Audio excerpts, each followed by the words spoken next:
Morning everybody, back in the Gnarly Chicken Garage, and we're continuing on today with the SX250 build. We'll be doing a complete wheel rebuild as far as the spokes go. The spokes on the front wheel were, well, 90% of them were finger tight or looser. That's weird. Anyway, the only thing we're not doing is touching the motor. The motor is good. The wiring harness was a complete rat's nest with a DeWalt power tool battery to charge turn the light on. So yeah, so before we start, Chicken busted my little vise I've had for, I don't know, I've had this vise for 20 years, but somehow he managed to break it. So, never seen that before, but he was nice enough to find us a new vise, and this is one gnarly beast here.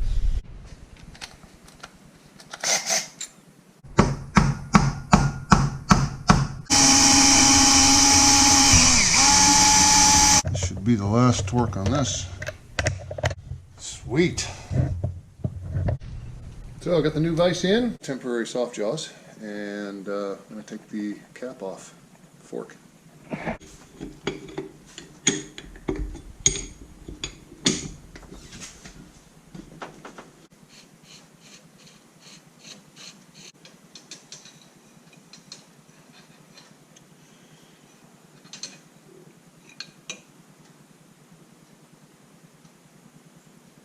Take this inner cone out.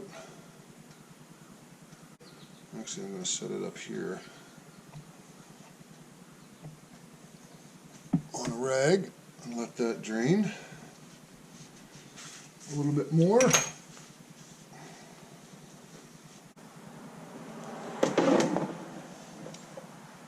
Try my best not to spill or save spilling. Now, so there's the spring. Some of these have caps on them, this one doesn't, so that's good. So I'm just going to pull the spring out, and some extra oil is going to come with it. And I'm just going to let this drain for a few minutes. Numerous clean rags when you're working on forks, because it is a messy job. Little things you learn. I'm lucky, I've got a couple different places I can work here, so I can lay parts out as I need on this bench and lay parts out on here as well with more pads for spills and such. Now today we're not doing a full service build. So I won't be taking this top cone apart and getting at the inner bladder, which is in here. This particular shock has a bladder and it needs to be bled. Okay, I've got everything all ready to come apart. So next thing you want to do is obviously separate the upper and lower tubes. Now just grab a good firm hold and start popping. There you go. So we're going to set this outer tube aside, and now we're dealt with the inner. So I'm going to put this on my vise, and we will continue on from over there.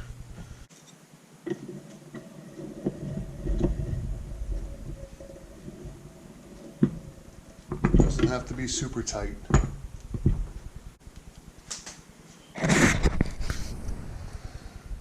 So we want to start by taking these things off and then keeping them in order, because we're only replacing a few items on this. The oil seal and the dust seal down here. Everything else we're going to keep. So I'm going to just separate the outer bushing with your fingernails and then slide that off. And I'm just going to have a look at it just to see how new this is. So the Teflon looks good on this, so I'd say these are fairly new.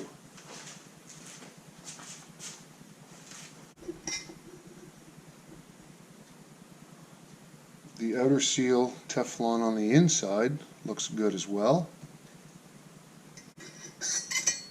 followed by the retaining clip, the oil seal. So always remember the orientation of that. That spring's a little pooched anyway.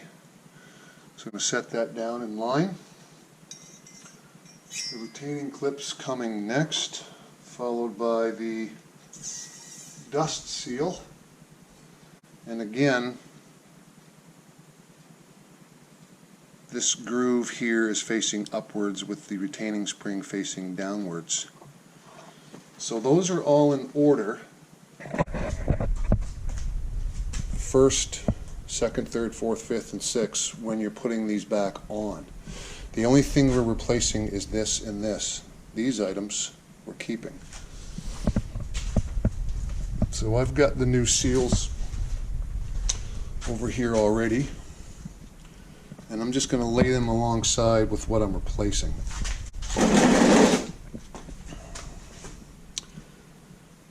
So this is going to be facing down, like this one, and this one's going to be facing up, like this one. And that's it. We're just going to put those back on in the reverse order, and we'll be able to start rebuilding the shock again, or the fork. There's a few things that you need to do this. I've seen people do it without any three of them, and you can. One of the things is some fork seal grease specific for seals that we're going to use. The other thing is a fork bullet, and this just slides over the top of these groove channels to prevent any tearing of the new seals that we're sliding over it. Great little piece to have, and of course the seal driver itself.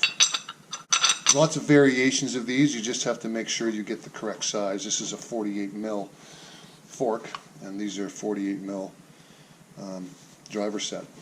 Get off the old grease and oil, and just give this a little cleaning. And now is a good time to inspect this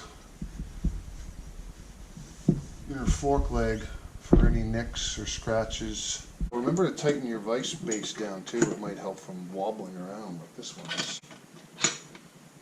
A brand new vise. So nice.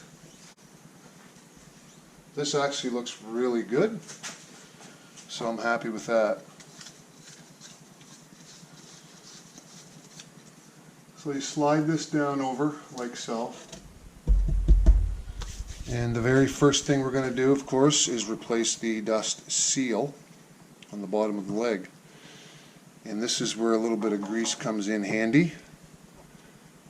And you're just going to lube the inside of the seal to help it sliding down easy. And I also lube a little bit on the outside too, so it makes it easier for them to come off the next time. And you can just slide that right over and down the leg.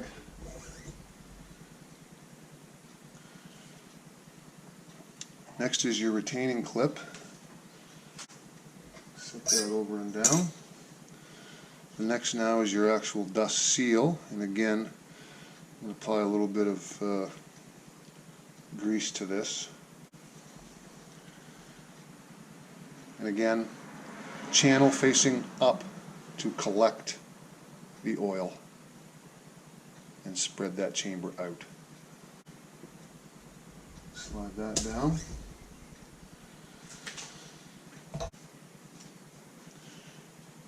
Now if you're getting a full rebuild kit, you're getting everything that this fork assembly has on it. But these still look new. So that's good.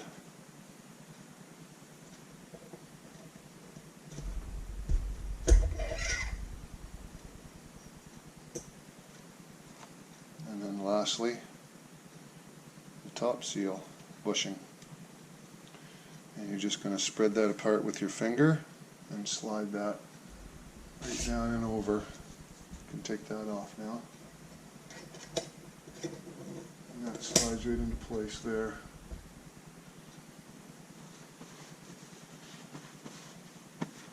And that's it.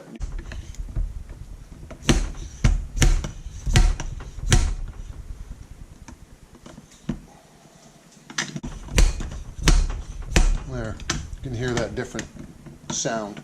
Always a good idea to have a little look up inside.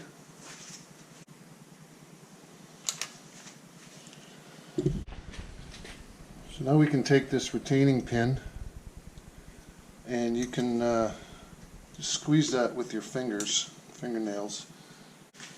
Now it may not be in the whole way, so we take a half of the fork tool that it is in place. Good. Now you can just simply push the whole tube down and install your dust seal. Job done. Now we're ready to start putting everything else back in and adding some oil. Okay, so I've got the fork back in the vise again. The spring. Slide that down inside. Now we're going to take the inner cartridge and slowly put that down into the spring. All the way down. We're going to slide the fork tube back up.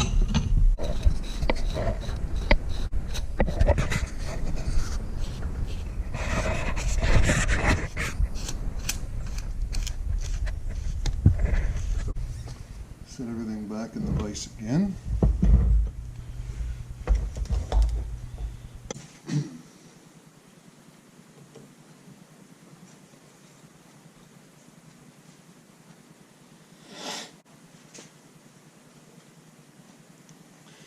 And then adjuster.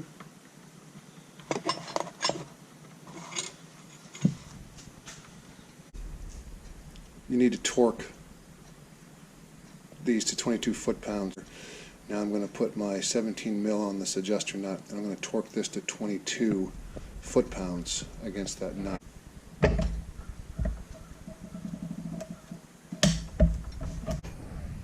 And then we'll torque this to 22 foot-pounds so we know we're in the right spot. There we go. Now we're ready for oil. I'm going to undo the top fork cap. I'm going to measure out 365 mils of fork oil and just pour it right down. Alright, I've measured out 370 milliliters of oil. That's what the service manual calls for. Just on its side a little bit more. There we go.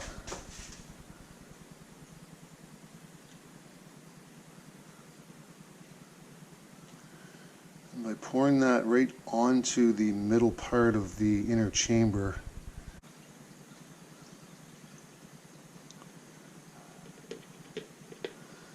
and that should do it. Now I'm just going to slide that fork tube back up again and attach it to this cap wrench.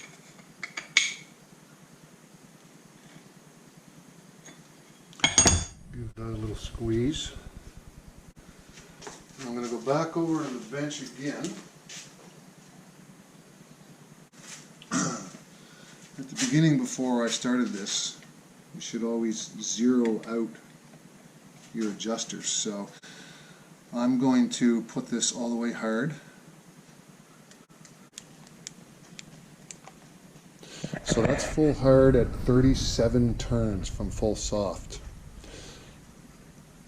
Fortunately, one was set at 14 clicks from full soft, the other one was set at 0.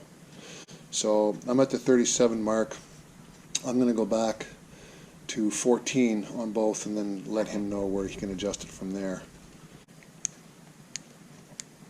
That's 14, so I'll leave it at that.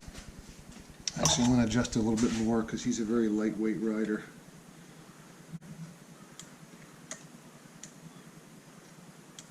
I'll leave it at 10.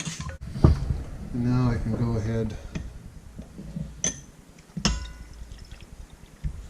stick this back in the vise at the beefiest point on the fork, and just snug him in a little bit.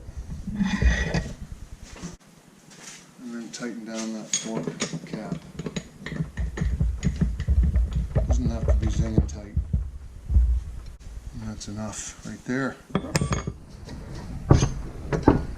So that is one fork done. The other one is the exact same process. And this fork is now ready to reinstall halfway to 17.